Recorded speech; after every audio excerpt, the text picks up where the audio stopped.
Bonjour tout le monde, moi c'est Madame Betty Lorafaye, juriste consultante, également membre de l'association de la société civile. Là nous sommes là pour vous lire la déclaration suite à notre randonnée pédestre de tout à l'heure.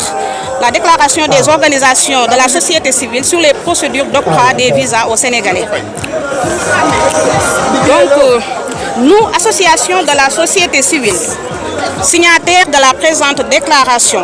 portons à l'attention de la population sénégalaise, de nos responsables administratifs, politiques ainsi que des communautés africaines et internationales que franchir les frontières internationales est devenu un exercice de plus en plus impossible pour les citoyens des pays du Sud, du fait notamment des politiques et pratiques de délivrance des visas qui leur sont appliquées, parfois même sur leur propre territoire par les pays occidentaux. Les États sont libres de choisir les personnes qu'ils désirent accueillir sur leur territoire, mais cela doit se faire dans la transparence, l'équité et le respect du droit. Les procédures appliquées au Sénégal sont non seulement opaques, injustes, mais elles sont aussi délibérément complexifiées pour enrichir des sociétés douteuses dont l'une des missions semble être l'exploitation à grande échelle de nos compatriotes. Voire à tout prix limiter la mobilité des Africains à l'échelle internationale, aux motifs fallacieux qui sont des migrants en puissance et une façon d'aggraver les discriminations dans le monde et un moyen facile de pousser des milliers de jeunes, désireux, comme tous les autres habitants du Golfe Persique, de découvrir les richesses et diversités de notre planète vers une mort certaine dans le désert, dans les montagnes ou dans les mers. Ceux qui ont réduit nos aïeux en esclaves et colonisé nos grands-parents ne peuvent pas transformer notre continent en une prison à ciel ouvert, en nous interdisant de nous déplacer.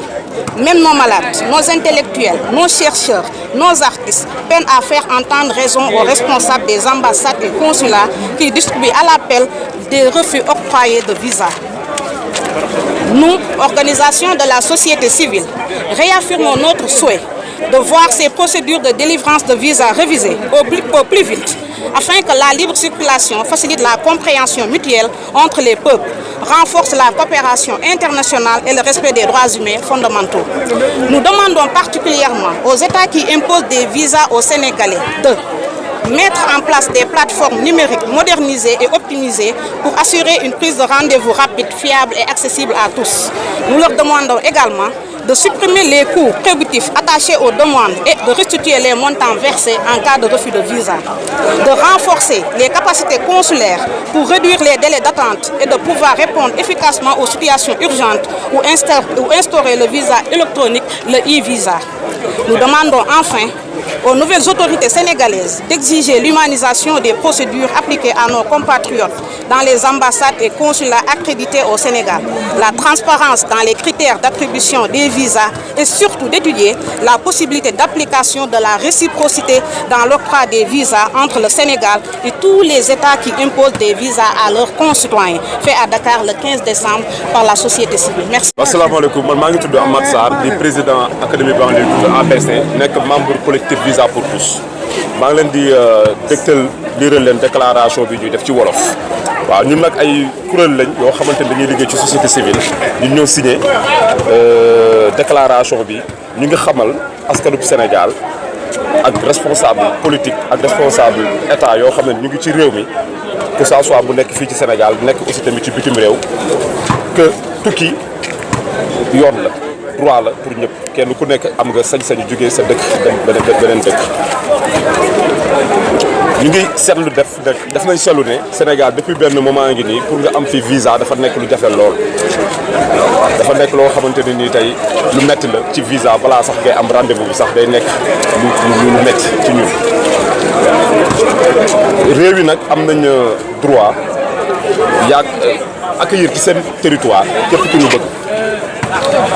mais loolu nag dafa war a ànd ak dañ ko war a teg ci lu leer. dañ ko war a def tamit ci loo xamante ni day respecter lépp luy loi lépp luy règlement lu ñu appliqué Sénégal nag mooy ay procédures yu injuste loo xam ne dañ ko gis Sénégal aussi mooy mbirum visa yi dafa dem ba dafa am benn trafic bu mu installé wu ci biir askanu Sénégal gën a bokk ci lu jafet seen ay tukki tey nag bëgg a limiter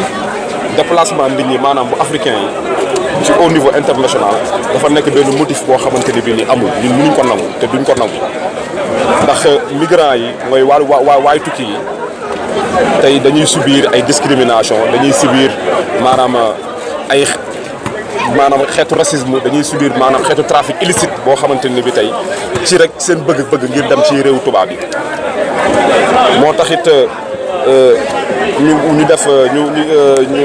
mën a ñu tënk ne tey seetlu nañu sax am na mbirub esclavage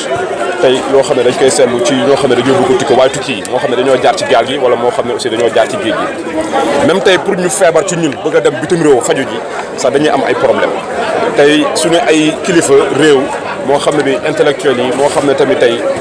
étudiants yi muy ba ci artistes yi sax tey problème visa bi dafa nekk problème boo xam ne bi tey daf leen engagé lépp moo tax nag ñu def bataaxal bi ngir wax ak ambassade yu nekk fii nii ci Sénégal ngir wax loo leen maanaam wax leen suñu naqar boo xam ne bi seetlu nañ ko ci jafe-jafe bu ñu am ngir tukki ci réew yi seen réew yi ñoom moo tax nag ñun mbootaay kuréel yooyu nekk ci société civile dañuy feddali suñu bëgg-bëgg ngir tey lépp luy procédure ci wàllu visa fii ci Sénégal ñu xoolaat ko dañuy feddali également que nit ki am na droit dem ak dëkk bu na jógee dëkkam dem feneen foo xam ne bi tey da ko neex te loolu dafa nekk loo xam ne day dëgëral relation yoo xam ne dëkk yi tey dañ koy amante ñoom seen biir moo taxit nag dañoo xaatim ñetti ponk yoo xamante ni tey si la ñuy mën a tënk suñu xeex bi tey ñuy xeex mooy ñu mën a def ay plateforme numérique yoo xam ne dafa méngoog jamono pour ñu mën a assurer ay rendez-vous ci ñoo xam ne dañoo bëgg a tukki mu mën a yomb ci ñoom mu nekk rendez-vous yoo xam ne vraiment day jaar ci yoon day jaar tamit maanaam ci pexe bu baax ngir nit ñi mën a dem di ñëw mooy maanaam tey ñu mën a supprimer ñu dindi lépp luy coût maanaam xaalis boo xamante ne bi tey nit ñi dañ koy joxe pour am visa mu nekk lu ñu leen di delloo su fekkoon joxuñ leen visa ñu amaat tamit ñu jéem a gën a dëgëralaat tamit délai yoo xamante ni dañ koy seetlu ndax boo déposé pour nga am déjà réponse rek day yàgg des fois dañ fay téye sa passeport bu yàgg loolu ñu ngi wax délai yooyu noonu dañ ko jéem a dindi ngir tey mbir mi gën a mën a yomb ñu ngi laaj aussi tamit suñu autorité maanaam di leen wax ni tamit dañoo war a exiger ñëpp ñoo xamante ne ñu ni tey dañuy exiger Sénégal visa boo fay dem mooy dañuy exiger ñu def réciprocité des visas ñu appliquer ko ci dëkk yoo xam ne dañu koy appliquer ñu teg ko nag ci yoon ñu teg ko ci ay critères yoo xamante ne ni maanaam day nekk lu ñu mën a saytu la ngir réciprocité des visas mën a nekk réalité fii ci Sénégal ñoo xam ne dañuy am problème pour dem ci yeneen dëkk tubaab yi jërë ngeen jëf